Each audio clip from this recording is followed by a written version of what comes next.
go through and edit things, including the faces that various programming languages use. And I think art might be like this. So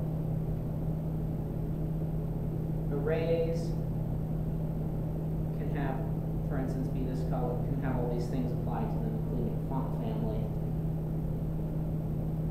Anyone got a really recognizable font family? Courier. Comic Sans. I wonder if I have that installed. Copperplate, Gothic, bold, light. I'll do Comic Sans. Alright. And I could have clicked on that, by the way. Set for the current session, because I don't actually want that, keep that. And let's go find something written in Perl to edit.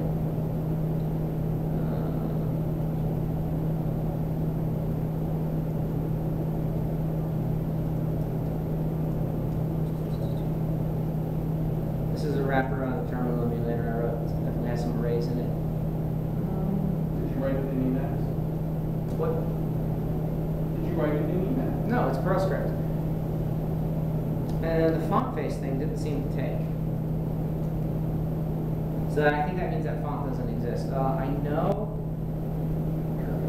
System, console. Courier.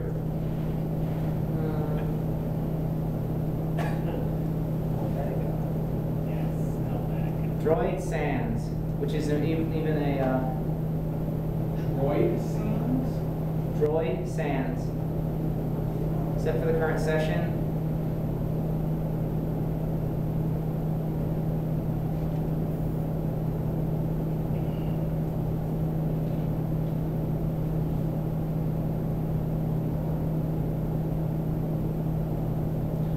No, that's not the window I wanted.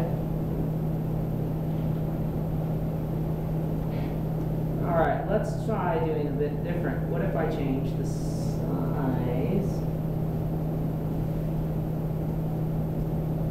See, a big problem is not knowing the names of the fonts that I have installed. And not being able to look up for context, yes. Well, I could if I'm using We can. set default font.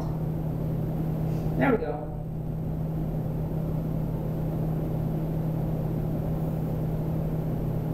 Terminus, Lucida.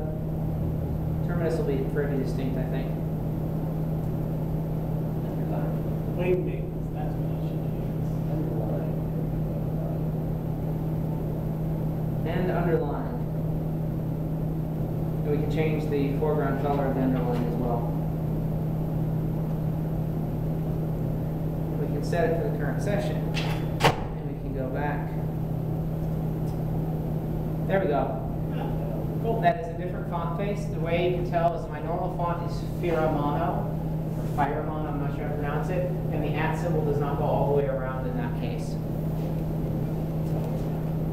So you can use any font you want for, when you're theming things, and you can use different fonts for different items. You don't have to just use the same one, which is a fairly unique feature, as someone pointed out. So now let's, I have one more thing. And this is actually very, very useful. It was guided.js. So this is, there are many, many modes in Emacs, and I haven't even gone into actually describing anything. I'm just kind of showing you, I'm using this is cool. But this is the JS2 mode, which is the syntax highlighter for JavaScript, but it actually is essentially a Lisp port of the SpiderMonkey JavaScript engine. And so it really, really understands JavaScript. And so you see down here why the word Yahoo is red. Would you like to guess why it's red? Because you set that sort of thing to be red. No, it's red because right now, undeclared variable or function Yahoo. It's an undeclared variable, so it's going to be red. So if I go up here and I say, this is not the right solution, of course, but if I say var Yahoo, it's no longer red in this context. But if I say Yahoo, it's still red there, because it's actually parsing this as you type it. And there is a way of declaring them. Like those are external resources and it's impossible for it to have the whole context. So you can go global Yahoo up there. And then all these other cases will not be highlighted. But it's so good at finding these.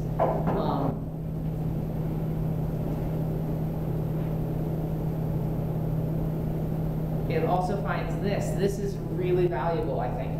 So I'm editing this code. This is not code I wrote. This was code that just existed, but I happened to notice it, and there's actually a patch awaiting approval upstream, or not upstream, a patch awaiting approval by my coworker. And all I did is add the var keyword. It's obvious that that's the right thing to do. href is not used anywhere else. But right now, what this code means is it creates a variable on the window object called href, and it just puts it where it's supposed to, and then it just sort of sits around there forever. It's just sort of hanging out. If anyone else is expecting that to be something, they could potentially be a problem. But by declaring it var, it's pretty good. Another thing, this is all in the same file, and then I'll actually shut up about this.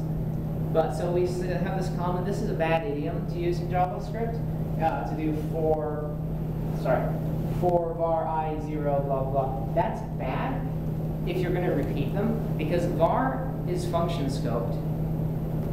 And actually in that case it was fine. But any place where you have more than one loop, so far I'm not finding many cases of these. There we go. So it'll tell you here, and it's underlined, and I mouse over it. What does it say? It tells me that you redefined it. That's really cool, I think. There is actually another JavaScript mode that uses an external program to give you even more coverage on JavaScript. And there's also a series of tools called fly check, which will do other checks like as you're coding. For the meanwhile, I actually realize I have an audience here that might appreciate this. If you wanted to just randomly start doing some PHP, We don't want to do that. who would? No random person would want to do that. No sane person anyway. But so yeah, there's fly make PHP. I wonder if there's a fly check PHP. Fly check is, from what I understand, better. Oh, yep. There's PHP mode. So this would be, and this would be what you would get to get better colors for it. There's all these things. Let's see this. So you can do that. I don't know what LDoc is, honestly. But you can also have it launch the PHP, unit testing things. But then the next day you decide you're going to program in Erlang. Yep, you're covered. And then tomorrow you're going to use Ruby. You're covered. There's actually quite a lot of that. Or Rust. Or Scala. So basically, if you have a thing that's text, you can do it with Emacs. Although you can do other things. How's Emacs's version control integration? Maggot is bar none the best version control integration thing I've ever seen. I'll show you that in a second. Maggot. M-A-G-I-T. By the way, this is an XKCD browser that's in Emacs. There's also a web browser it's not very good. There's actually a couple of web browsers. What happens if you go to that comment that lets you scroll all the way down? It loads the whole thing, or something. You find me the number on it, I will test it. So anyway, you can browse the web in Emacs. So this is not a strong area though. I also. Oh yeah, I almost forgot. So let's do that. You can also do IRC from Emacs.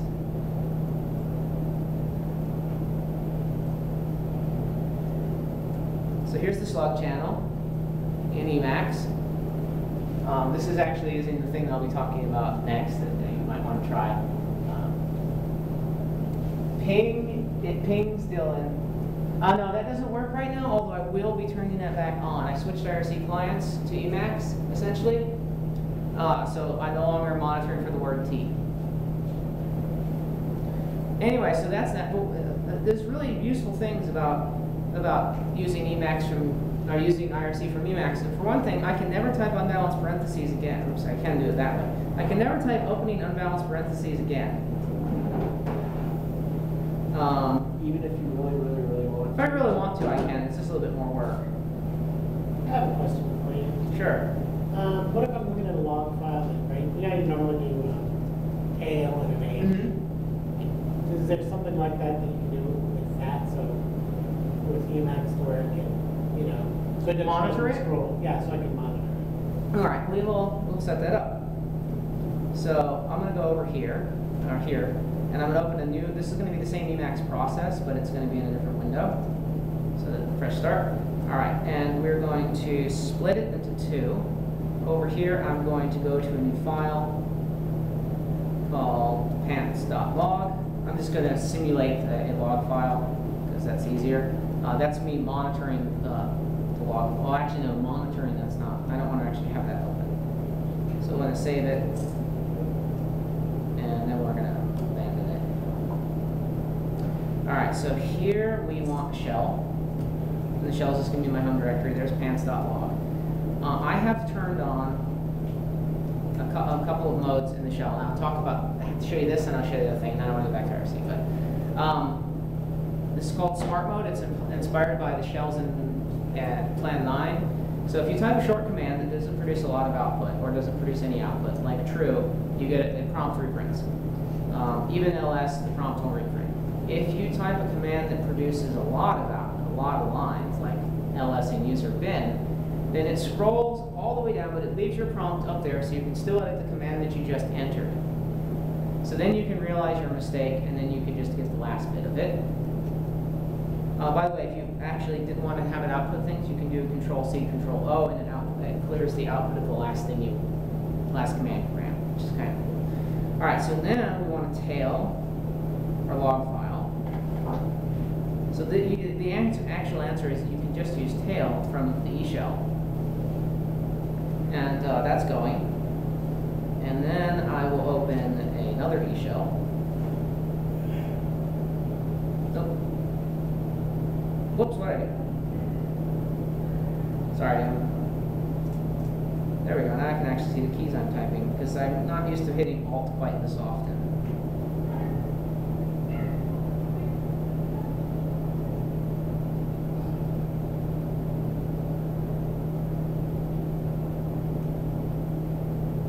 What just happened? Oh. That is annoying.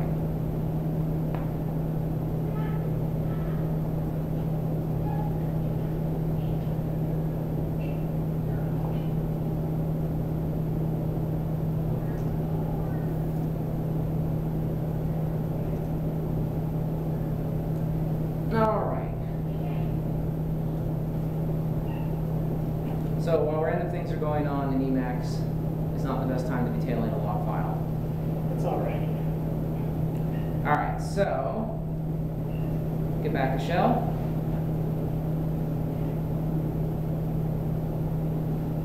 Get back our second shell.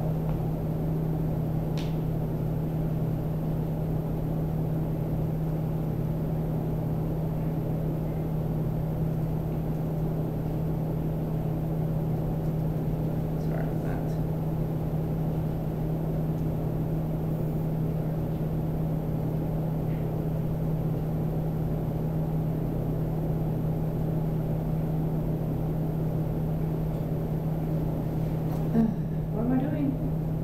What am I doing wrong? Numeric prefix of 2. A comma and a C. There we go. Now I have 2 different shells. Alright, so tailing pants.log with F. Notice the prompt is going to be a bit weird because it's expecting output. No output has actually happened yet. And we can now run yes into the pants file.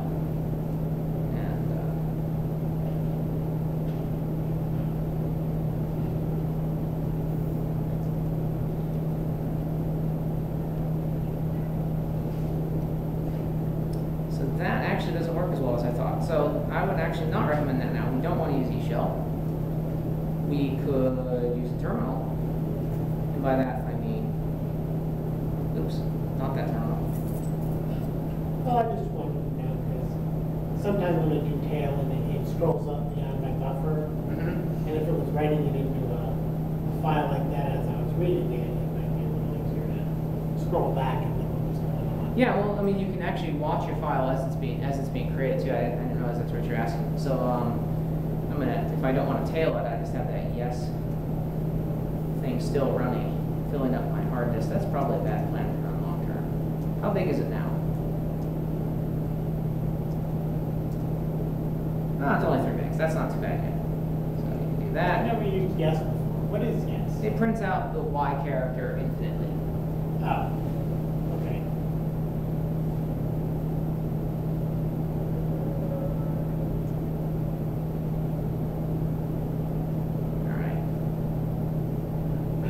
Alright, so I do recommend if you're using it for IRC that you use 2 instances in case for whatever reason there's random text that causes a weird highlighting to occur.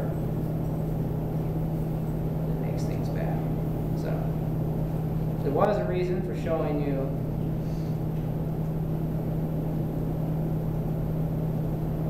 next time I'm using my full keyboard. No, you really don't need that password right now.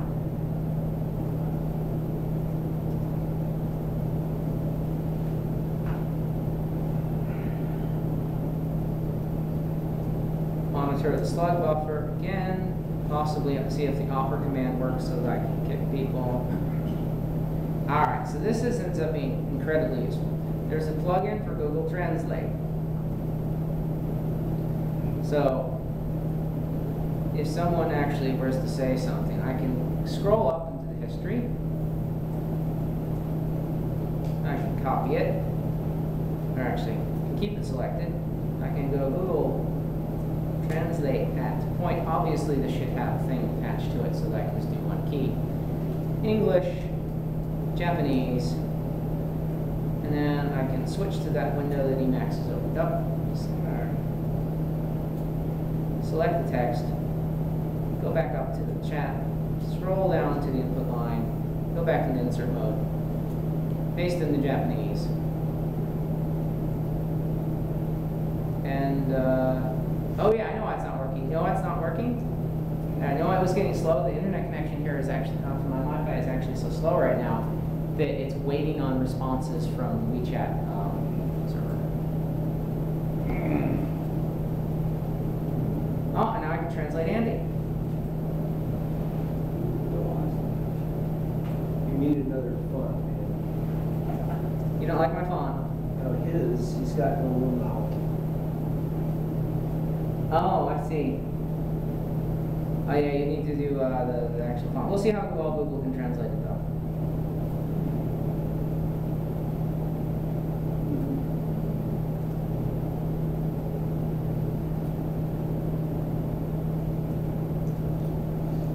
Detect language. English. You asked, comma, and I've said nothing. So, the only other thing I was going to get into, which I don't have, it's not set up to the degree that I want to show it off. Yeah, is Emacs is not an operating system, but it comes with 2 email programs, and there's a couple of more email clients, and it comes with a couple of more in the package manager, in the package repository thing.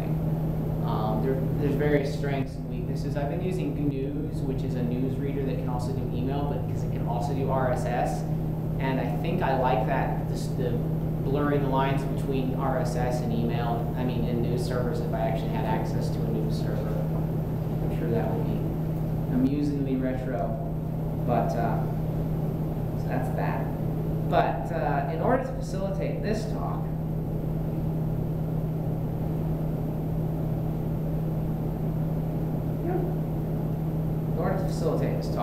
not this talk, but in order to be able to basically move my life into Emacs, I needed to be able to do IRC from it. And I had been using a bouncer for a while. And the bouncer is fine, except when you reconnect, you don't see lines. So I found that WeChat had an Emacs plugin, which is what you just saw. By the way, Emacs is not an operating system, but it also comes bundled with 2 IRC clients, and there's a 3rd and a 4th one available for you to download. and in addition to this WeChat thing. So anyway, WeChat.el is an Emacs plugin that connects to WeChat, which is a relay protocol, which will allow you to access any of your chat buffers, and it gives you scroll up, like, so if you reattach, you see the same text as you saw earlier.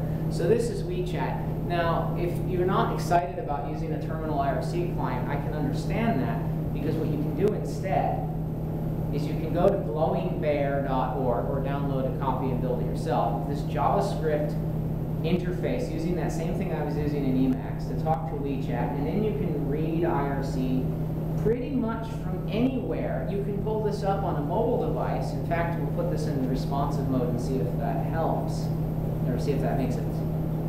Do that. Responsive design view. No, responsive design view does not work on this because it's actually doing a bit more to detect if you're on a phone. That said, it's really, really cool. So you get a nick list on the left to get colors. If you want to use IRC and you want to do it for a web browser, this would be one pretty awesome way to go. There's also an Android client. So if you kind of are a diehard IRC user like I am, I actually think it might be a good idea to switch to WeChat. I did it because I wanted to be able to chat from Emacs. You all might be possibly more sane and have other more legitimate reasons to do it. Is there any other questions? Is there anything else that you would like that you think will be surprised that Emacs can do? Like, I'm sure there are other areas, and you could just probably ask them. I might already have explored that. Which version of Emacs are you running? 24.4, I think. I was running Trunk for a little bit.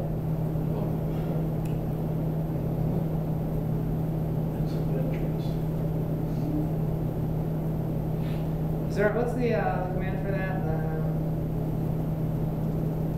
Oh yeah, I didn't even get to that. You guys didn't even write any code. So if you're writing code in a language that supports autocompletion, this is what you get. 24.451.1. Thank you. Yep. So, and that's GNU Emacs, not Xemacs. So yeah, I was a Vim user. I've been using Emacs now. I kind of feel, if you've ever seen the episode of Doctor Who, where he puts on Fez, and he's like, I wear a Fez now, and everyone's like, no you don't, and they take it away from him. It's kind of how I felt like this, because several people are like, what is wrong with you? You're a Vim user. Why are you using Vim? That's why. The autocompletion among the style, in case you're interested, I know it works for PHP, although I haven't actually tried that. It works for C and C++. Through a variety of different systems, you can use e-tags, or you can use something that actually uses Clang and LLVM to understand C.